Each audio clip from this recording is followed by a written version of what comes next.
Hey everybody, I have Art Rayner here today, and I'm really excited because he has written a really cool book called The Money Challenge, which I picked up, and I'll tell you more about that in a bit. But we're going to talk about some money lessons that you should be teaching your kids. And Art actually wrote a blog post about this I thought was really good, and so I thought we could have a little bit of a discussion about it, but we'll get into that in just a second. But Art, thank you for taking some time to hang out today, brother. So much for having me. I appreciate it. It's my pleasure. And so Art wrote this book. It's called The Money Challenge, and I really like it because I don't know if you can tell, but it's pretty short. It's not a real big book, and so you can get through it really easily. And it's really practical, but also like a lot of spiritual depth to it. Just a really good book. So I definitely recommend checking that out. And like I said, we're going to talk about money lessons you should be teaching your kids. And I have a 5-year-old now, and we're just kind of getting started on this. And I also have a almost 2-year-old, and we haven't really touched on much yet, but our 5-year-old, we've been teaching him some things. And anyway, so I just wanted to talk a little bit about some of the stuff with you, Art. And so first kind of question here, or kind of idea that you mentioned in this blog post, is that money is the result of work. And this is a foreign concept to a lot of people these days. So tell me a little bit, elaborate on this a little bit for me. Well, I have 3 kids of my own, so ages 8, 5, and 2. And so this one comes out of my own life experience at this point, but money is the result of work, because my 2 oldest boys seem at times to think that money just grows on trees, and that whatever they want, they can get by just asking, and that it's okay to waste food, that it's okay to waste, to break their toys, that there's really no consequences, that it's just not a big deal, that you can always get some other toy, you can always get more food. And so it was birthed out of that idea that my wife and I are constantly telling our boys, hey, you have to work for food. You have to work for these things, that they just don't appear out of nowhere. And if that is not taught as a child grows older, then they may assume that, well, that you don't really have to work very hard to actually earn a living, which can be detrimental. Yeah. Going into college and then out of high school. If you enter into college and then enter into college and then out of college with that particular mindset, and it can result in laziness and entitlement. Yeah, I mean, and I feel like so much of our society, you can see adults who never learned this lesson as a kid, and it's like, once you get to adulthood, I think at some point it's going to click that you do have to actually do some work. But I think the point, the dependence on credit cards and the dependence on, a lot of these things that we've created as Americans to satisfy our every need and desire whenever we want. I just think these are really good and important lessons that, we should be teaching our kid. So that's definitely one that we've started working with our son Alden, and and just trying to start incenting him. And at this point, we're not like, because he's only 5, like he doesn't really understand the concept of money and in terms of the value that I put on it. He still sees it as a coin and as a piece of paper. You know what I mean? But we've done something with a jar that he fills up with Legos. And then when he fills that up with Legos, then he gets to basically get a toy. And so that's kind of his form of currency right now. And that's worked really well to just begin teaching him this idea of, you do a chore, you can put a Lego in the jar, and then that's going to get closer to actually buying something. Are there any practical things along those lines that you guys have done that have been helpful? Well, talking about it on a pretty regular basis is one, and identifying those times when you can talk about it has been important to us. As you would probably expect, we don't shy away from the money conversation in our house. Yeah. It's something that we talk about on a pretty regular basis. We do chores. We have chores every weekend for our kids, and right now they're trying to save up for, I believe, some type of Xbox that they want. And we don't do a lot of video games in our house, but they really want an Xbox, and so we said, okay, well, if you want this, then you're going to have to work for it. It's not going to just show up. Yeah. And so they have their goal. They know how much money they can make each week, and so they're working toward that end.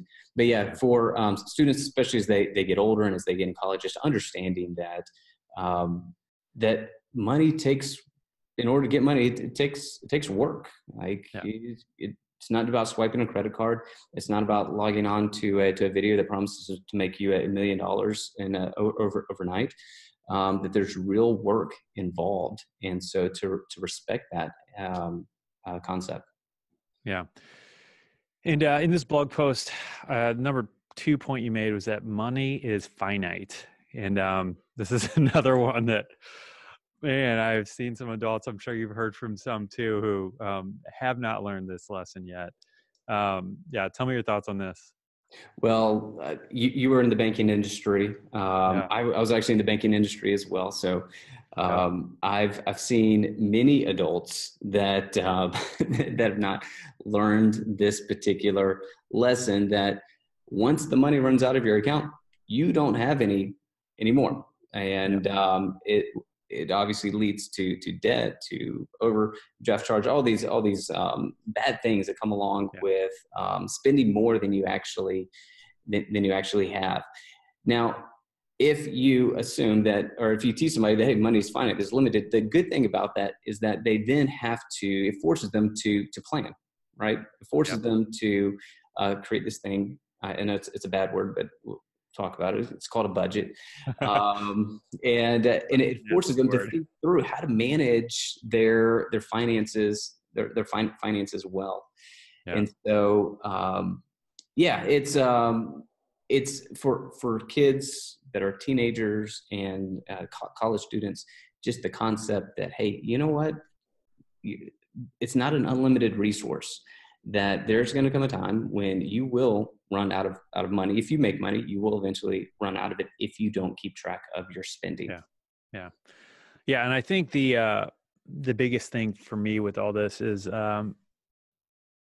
the challenge for us in the 21st century, I think, in this regard is with credit cards because, uh, and they're a tool that are just a part of our society, whether we like it or not. It's a tool that is uh, almost used by everybody in America and many other, first world countries. I don't know. And it's just one of those things where, uh, what is possible, like we can deny and fight against this idea that money is finite for a long, long time, if we play our credit card game well. You know what I mean? Right. And I think we've all seen people like that who, and I think the worst thing is, college and maybe in the 20s, like where you can go a long, long time just getting everything you want and buying everything you can imagine and just keep pushing it off further and further down the line, kicking that can down the road further and further. But at some point, it's going to catch up. Like, you can't do that till you die. Like, I mean, assuming you live a full life, it's going to catch up. And yeah. So anyway, in terms of teaching our kids this has been one where I haven't had a super great opportunity to teach Alden this yet, but I'm working on it. Uh, because he's got a piggy bank, and so we're working on filling this piggy bank up, and we'll take some of the money in his piggy bank and we'll go to the store and buy a toy or something like that. And this is Mm-hmm. how I'm starting to teach him about money a little bit, but it is really difficult because in terms of teaching this to a 5-year-old anyway, because he knows that I'm still going to whatever buy him a birthday present or buy him a Christmas present or something like that, and he hasn't just made that separate connection yet with all this. So how have you handled this with your kids? Any ideas, suggestions? By saying no. I Yeah, know that's it sounds really, really simple, yeah, but we will say and take advantage of the opportunity to say no. And we don't leave it just hanging as hey, just no. And you just need to deal with it. But we explain and say, no, we can't afford that right now. And there shouldn't be shame when you say something like that. I know that often it seems like it's a bad thing to say. There's shame attached to it that we can't afford. No, that's a great thing to say to your kid, that, hey, we can't afford that right now, because it teaches him something, that there's a reason behind the no. And there's this idea that there's going to be times when you can afford things and when you cannot afford to purchase certain items. And so we try to take advantage of when we can say no. We view that as an opportunity. Yeah, that's really good. I really like that a lot. Because, yeah, it is teaching them the same lesson, the same thing that we as adults need to know. We're out of money. We're out of money. It is a no. It just comes from someone else. It doesn't come from our parents at this point. That's right. So that's really good. All right. So, kind of leading into the next one is that debt. This idea that debt is not something that's beneficial as a whole. And that, and especially the Bible, in our case, like we both are believers, we both understand that the Bible has some things to say about this. And yeah, so tell me a little bit about how you're handling debt with your kids, kind of communicating some stuff to them about it. Yeah. So I can't say that I've actually talked to my kids that much about debt. I've talked to a number of high schoolers, college students, and of course, young adults and beyond Yeah. about debt.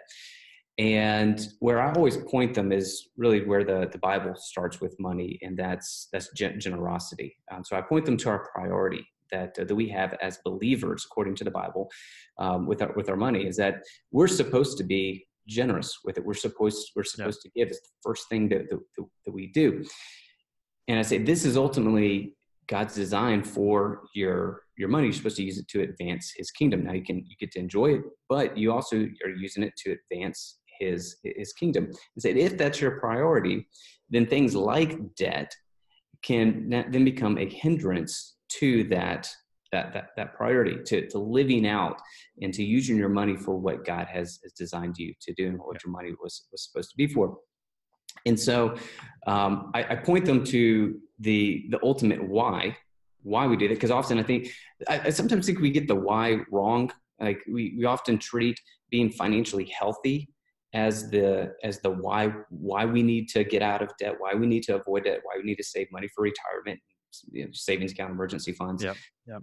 When really those are just means to a much greater end. And that's where we can live with our hands wide open, saying, God, whatever you want me to do with it, I can do with it. Whatever you want, wherever you want me to go, I can go, because we've been good stewards of those resources. And so I talk about debt as a hindrance to being able to live out God's design for money and for themselves, because we're designed to be generous. We enjoy being generous. With college students in particular, it's explaining to them that college debt that you're taking on, those papers that you're signing that you might not fully understand what you're signing, those are going to have significant ramifications down the road. I know it's weird to think about, but that signature on that paper and that money that you're taking is going to prevent you from purchasing a home when you want to. It's been known to delay marriages. It's been known to delay having children. It's going to be a mega issue in your life. So before you sign that paper, understand that you are taking on a burden. The Bible calls it a burden. And the Bible also says that even though it's a burden, you're going to have to pay it back. So it's not that you're going to be able to get out of it.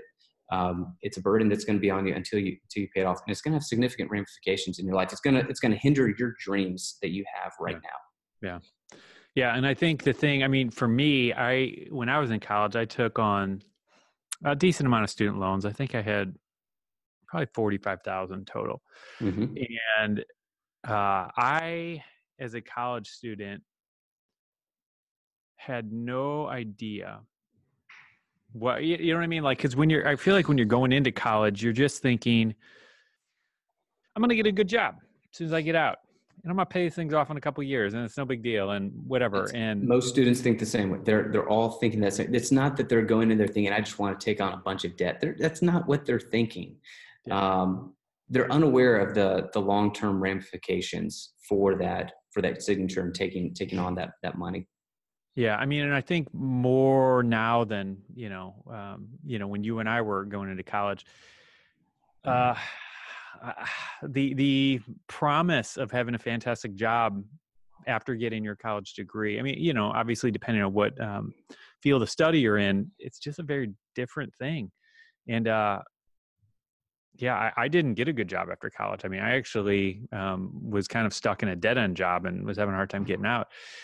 Um, and I think there's just a lot of people finding that same thing. And yeah, I would just hate to be somebody going to school, spending $100,000 on college right now, just thinking they're going to walk out, get a great job, and just everything's going to take care of itself, really quickly, Yeah, more often than not, it doesn't. It doesn't just take care of itself. I hope that everybody gets a great job out of college. I hope that happens for them. But Yeah. the reality is that most are not gonna have that experience. That's not most people's experience. Even when we went to college, Yeah. my first job out of college was not glamorous by any stretch of the imagination, and did not pay much at all, which is typical. That's the typical route most people take. Yeah.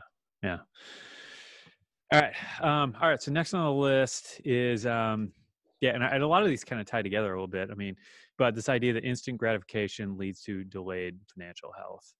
And, you know, no doubt we live in an instant gratification society. I think we all know that. That is the key. I remember hearing Jeff Bezos talk about this. Pretty much the key to their success has been, how do we give people exactly what they want, everything they can imagine, as fast as they possibly want it? And he's like, people are always going to want it faster, so they're always going to Mhm. just quicker. And clearly that's working as a business model. So anyway, tell me how this applies to teaching our kids about money. Well, I can go back to the illustration of my kids saving for the Xbox. Xbox. Yeah. Ironically, my kids want the first generation Xbox. I don't know why they want that, but they're going for some reason. So Yeah. it's cheaper, which is great. Um, but teaching them that it takes time to save up, to earn something, that word earn, that there has to be skin in the game, that there's time between desire and fulfillment. And I can't say that every time that we've done this that they've followed through and that they have attained their goal. Even so, I had a reading plan for my oldest son. I said, if you read so many books, if you read, I gave him actually newspaper articles to read. I pick out every day newspaper articles for him to read. If you read these, if you do this, then I will take you to this was a college football game. I'll take you to a college football, but you have to do these things first. Um, Started out strong doing it, but eventually he eventually stopped doing it. Of course, he didn't end up going to the game, which was a natural consequence for not following through. And so it's just finding those goals that they at least initially desire, and providing them a path to attaining that particular goal, and making sure you follow through with it as a parent. Yeah. So encouraging them in that direction, and then of course if they actually get there, make sure that you make good on your word, but find those ways to help them work hard towards something that they ultimately desire. Yeah. I mean, and I think we all know this, but part of this equation too is that we live it out ourselves, Yeah. because they're watching and they're paying a lot closer attention than, at least I had any idea, like the things that my kids are already picking up on. It's like, they know what's going on. And Linda and I look for opportunities to just kind of let them in, we don't, especially at their age, let them in on, all the dirty details of our finances. But anytime we get a chance to say, you know, hey, we are saving up for this and we are waiting for this, and we're not going to buy this until we have saved up this much money or whatever it is, just to show them that we're doing this too, and that this is part of being an adult. This is part of, handling money the right way. I can't understate the importance of just talking about money in general, Yeah. with your kids, and as you said, what everything that's going on in your life. And of course, we talk about our giving. We give online, so our kids aren't able to see us. We have these plastic buckets that you Yeah. put money in church, and so they don't get to see that because we give online. So we make sure that we're intentional about talking about it. That Yeah. we give to this, we give to our local church first. We give to some other nonprofits that we're passionate about. And so, yeah, we talk about it. It's a normal conversation for our family. Yeah. That's good. All right. And then this is kind of point I want to talk about a little bit more. Just the idea that God is the owner and provider of everything. And this is definitely one that a lot of people don't understand. A lot of adults don't understand this. And I think if you understand this concept from a young age, I don't know. I think there's so much power in it. So I'd love to hear your thoughts on this as well. First, say be careful with telling your kids that God is the owner of everything, because it can come back and haunt you. Tell me about I can't tell you how many times I've said, "Hey, no, that's Dad's phone. Don't touch it. It's that. not Dad's. It's not your phone. It's God's phone." Uh, I can't. I mean, I'm telling you, just because we've reiterated that everything's God's, and Yeah. that He owns it. He owns it all. And so, but our kids have latched onto that, and Yeah. they'll come back and say, "No, you can't claim that's yours. That's God's." Well, Yeah. yes, but it's okay. You're right. Just hand me my phone. Uh, Hand me God's phone, please. yes. Hand me God's phone. Um, it really is. It's amazing that we serve a God that, the parable of the talents is the perfect Yeah. example of this. Is when you see the master handing over talents, money, to these servants, and if you notice in the parable, those talents, it never switches ownership. It never says the servants' talents. It's always the master's talents. Yeah. Even when it's in their hands, it's still the master's talents. Yeah. And of course, when he returns, they hand back what's rightfully his. Um, One of the pieces I think that we often miss with that story is that it really actually demonstrates the why for our money. God gives us these resources, and what does he celebrate? Well, he celebrates when the master returned. He celebrates those that have essentially expanded his kingdom with his resources. So Yeah. that master had greater earnings or owned more when he returned than when he had left, That's good. and that's what was celebrated. And so it just underscores the importance that God gives us these resources to enjoy. That's First Timothy. We're supposed to, First Timothy 6:17-19. He absolutely Yeah. gives us everything, so that we can enjoy, but also so that we can advance his kingdom. And that's ultimately what he's going to celebrate. And so, it's all his. And we have an incredible honor to be able to take it and use it to impact our community, impact our city, and impact the world for his sake. Yeah. Yeah. And I think I just feel like on a practical level, the sooner you can grasp that, um, so uh, my wife was kind of raised in the church and I wasn't. And so she, from a young age, gave 10% of her income to her church and like just always did that. So it was never a challenge. It was never even a step of faith in most cases for her to give 10% because it was just always what she had done. And me, on the other hand, like going from giving zero of my money on a regular basis to this idea of 10% was like, that's huge. That's a lot of money. You know what I mean? And so I think this idea of, and I'm not at all stuck on the 10% because again, it's all God's money. Like Mhm. it's all his, but I do think that the point is that if we are giving consistently, from a young age, I feel like it's just a whole lot easier to transition to adulthood and it's less of an abrupt kind of thing that we need to go through. It is, but you've also hit on the caution there.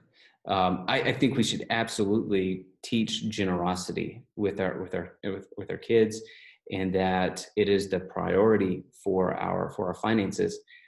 At the same time, we as adults have to be careful that it just becomes this habitual thing that we do that we don't even Yeah. think about, because that's not what the Bible teaches either. The Yeah. Bible teaches sacrificial giving. And often I hear people say, I've tithed all my life, and I know they really haven't, but I understand what they're saying. But often it's just a box checked, that Yeah. they've done their good deed by giving 10%, and that's not what the Bible commands us to do at all. That is supposed to be an act of sacrifice, and which is something, it's kind of uncomfortable to say that, Yeah. but we see that throughout Scripture, and so we have to be careful and have to check our check our own hearts and where we are with our generosity, and whether or not this is just a box checked and it's easy, we Yeah. don't even have to think about it, or something, it's a sacrifice that we're intentionally making. So teach kids to be generous, that they're to hold their money loosely, hands wide open, ready to give whenever God prompts.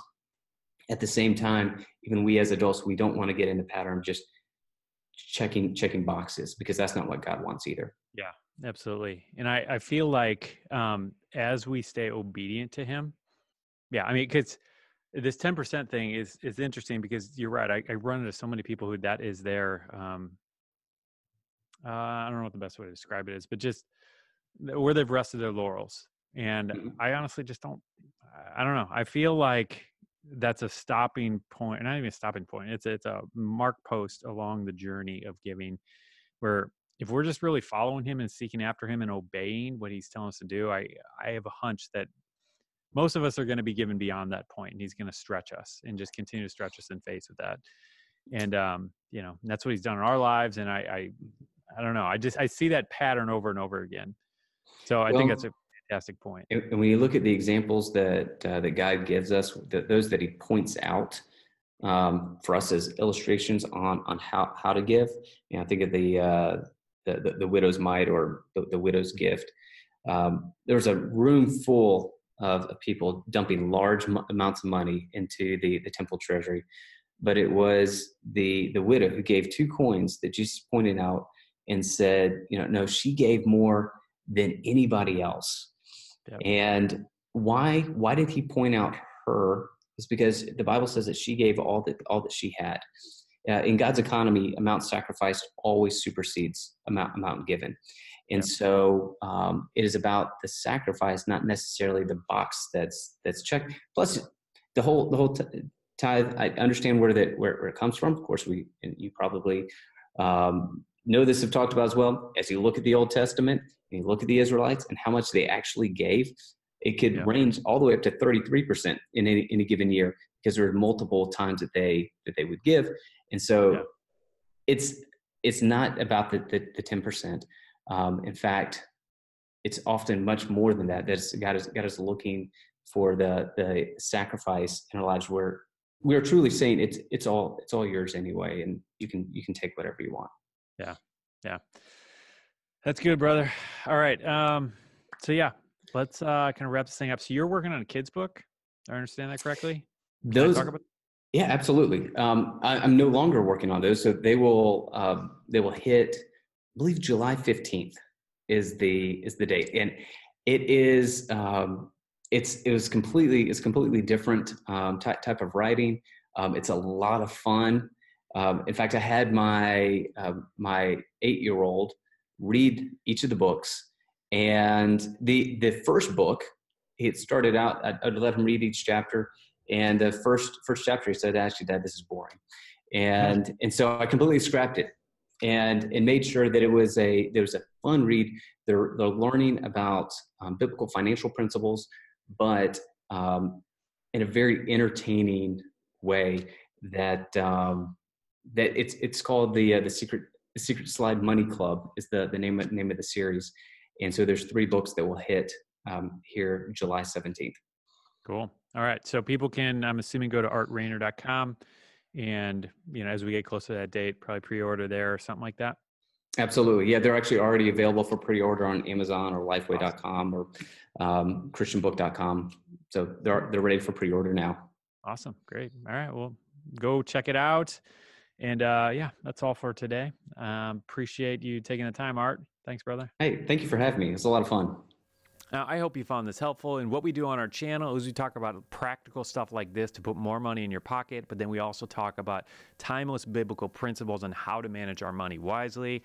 I have found that God's ways of handling money far supersede everything that I was taught growing up. And if you haven't already, head over to SeedTime.com so you can get your free email course from us on how to master your money using biblical principles. So that's all for today. Have a great rest of your day. Adios.